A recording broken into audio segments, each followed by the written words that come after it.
You're not who you think you are, and that's the key to everything. Who am I? It's a question that has echoed through the corridors of human thought for millennia. From ancient philosophers to modern thinkers, the quest to understand our identity and the meaning of our existence remains as compelling as ever.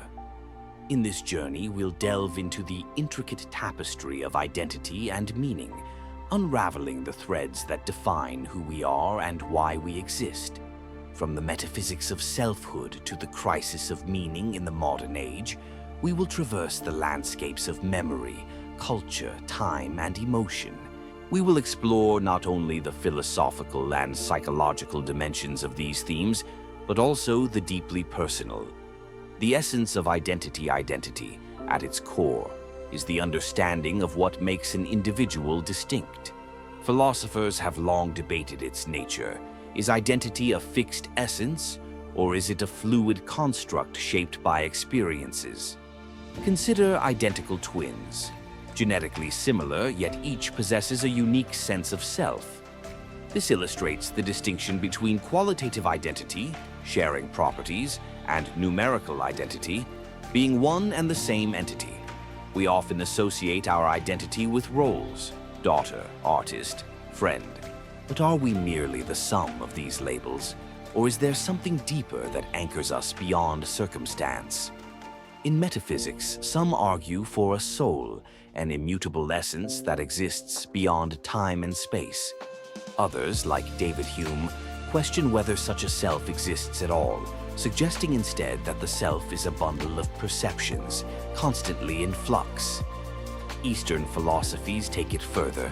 In Buddhism, the concept of anatta suggests that there is no permanent self, only a stream of consciousness influenced by karma and craving, which leads us to a profound realization. Identity may not be something we find, it may be something we create moment by moment. The continuity of self. As we journey through life, our bodies and minds evolve, yet we perceive a continuous self. This raises the question, what ensures the persistence of personal identity over time? The ship of Theseus challenges this notion. If every part of a ship is replaced, does it remain the same ship? Similarly, as our cells regenerate and memories fade, are we still the same person? Neuroscience reveals that our brains are constantly rewiring. We are not static beings, yet something feels enduring. Is it our values, our dreams, or perhaps the story we tell ourselves about who we are? In this narrative view, continuity doesn't rely on unchanging substance, but on coherence. We are stories in motion, autobiographies written through time, revised with every breath. And like all stories, we are full of contradictions. But it's in those contradictions that our truest self often hides. In the moments when we falter, evolve, and forgive ourselves, the self is renewed. The role of memory plays a pivotal role in our sense of identity. Philosopher John Locke posited that personal identity is tied to consciousness and memory. Our recollections form a narrative that defines who we are. But memory is not a perfect mirror. It distorts, fades, reinvents. What we remember is often colored by emotion, desire, or fear. So, if memory can lie, can it still be trusted to define who we are? Studies in psychology show that our memories are reconstructed with each recall. They are not snapshots but rewoven fabric, and yet even false memories can feel true. Perhaps because what matters is not accuracy, but emotional resonance. We remember what matters to us, and that too is part of who we are. The music that reminds us of a childhood moment, the scent that brings back lost love, the diary entries that no longer reflect who we are, all these fragments compose a dynamic self that remembers, reinterprets, and rebuilds. The social construct of identity isn't solely an internal construct. It's also shaped by societal influences, culture, relationships, and societal roles. Sociologist Charles Taylor emphasized the importance of recognition in forming identity. We are social beings.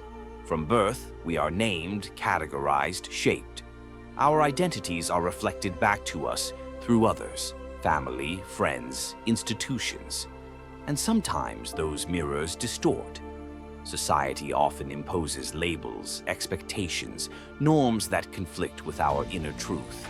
In these moments, identity becomes a negotiation between who we are told to be and who we feel we are, between conformity and authenticity. But this tension can be fertile ground for growth. It forces us to ask, which parts of me are truly mine? Social identity theory shows how group membership influences our self-concept. But with awareness, we can move from passive absorption to active authorship. The search for meaning, beyond understanding who we are, lies the quest for meaning. Existential philosophers like Jean-Paul Sartre argued that existence precedes essence.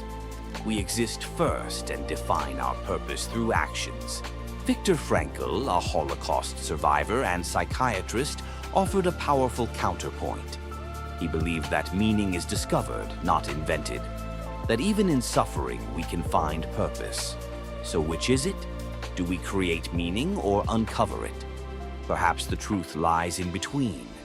Meaning may be like art, shaped by our hand, yet emerging from something deeper within. It is both a choice and a calling. Modern psychology supports this dual view. We construct meaning through goals, relationships, and values. But we also respond to moments that feel larger than ourselves, transcendent moments. The crisis of meaning. Yet, the freedom to define our purpose can lead to existential angst. The absence of inherent meaning can be daunting, leading to feelings of abandonment and despair. Nietzsche warned of the death of God, the collapse of external sources of meaning. But he also offered a challenge. Become the author of your own values. This crisis is not a dead end. It's a doorway, a chance to let go of false certainties and step into a more honest relationship with life. Meaninglessness is not the end. It is the raw material from which new meaning can be forged. In a noisy, fast-paced world, the crisis of meaning can become a silent epidemic. But even silence has texture, and in that stillness, new questions arise. Not, what is the meaning of life, but what gives my life meaning? The interplay of identity and meaning.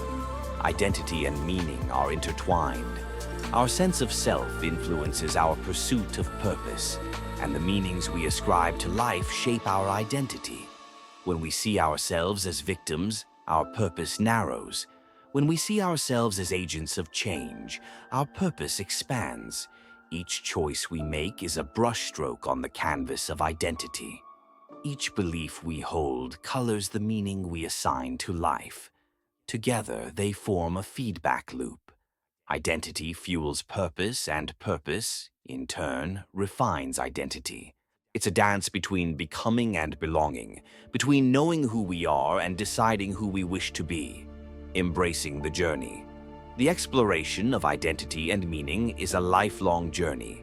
It's a path filled with questions, challenges, and revelations. It requires courage to look inward, to confront uncertainty, to change. But it's also a path of beauty. For in the search, we become more human, more awake, more alive. You are not a finished product. You are a process, a becoming.